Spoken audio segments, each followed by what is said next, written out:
Hello, I'm Janice Truitt. I'm the Children's Minister for Resurrection Episcopal Church in Plano. And today we're going to begin our lesson with the reading from the Beginner's Bible. Jesus began to tell people about God. He knew he had a lot of work to do, and he went to find some helpers. As Jesus was walking along the seashore, he saw some fishermen. Jesus called to them, "Come, follow me. I will make you fishers of people."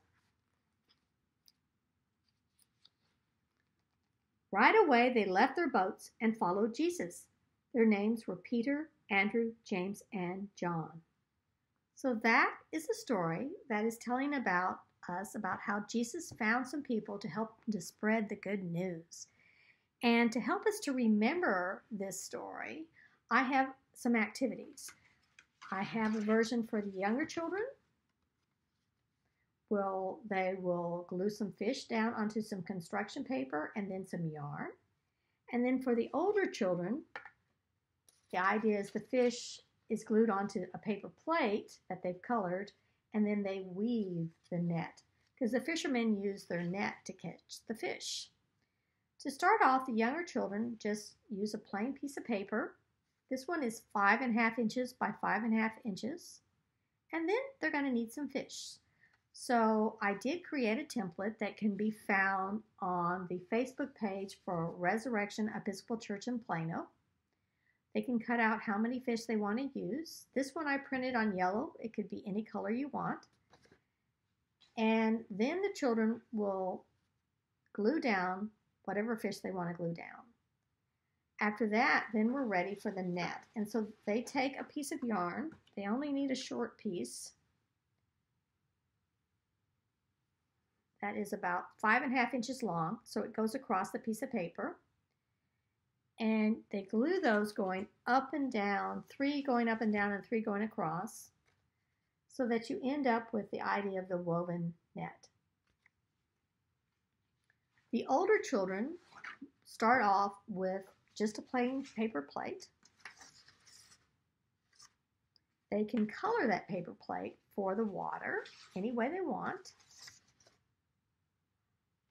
I use these tempera paint sticks because I happen to like those, but markers or crayons also would be great to do this activity. The next thing I wanted to do was kind of think about where I was going to punch the holes in, where I was going to weave. So I actually made some dots. So I put it up close so you can see it. And the way I came about with those is I took a ruler and then I went straight across and drew another dot. And I continued that process. I went to the side of it and I did them, and then I went on to the other side and did some other dots. And then I turned it and did the same effect again later on, going up and down, and then went to the side and went to the other side. So I ended up with 12 dots. The next stage I wanted to remember is to make sure I had my fish glued down. So cut those out and just glue them down. And then from the dots is I actually use a hole punch to punch a hole in for the yarn. And right here you can see I've actually already tied a knot in one hole. And I would take it across and then tie a knot in the other hole. And the idea would be to continue this so you have three going up and down. And then for the ones that go across, you're going to tie the knots also. But as you go over, under, so that you're weaving the yarn that is going across, which makes it so that you end up with the effect of the woven fishnet to catch the fish. And so this story, I hope you enjoyed, and is to remind us that Jesus found fishermen at first, and they left those nets, and the idea they left to follow Jesus to spread the good news. I hope you enjoyed this story. Thank you.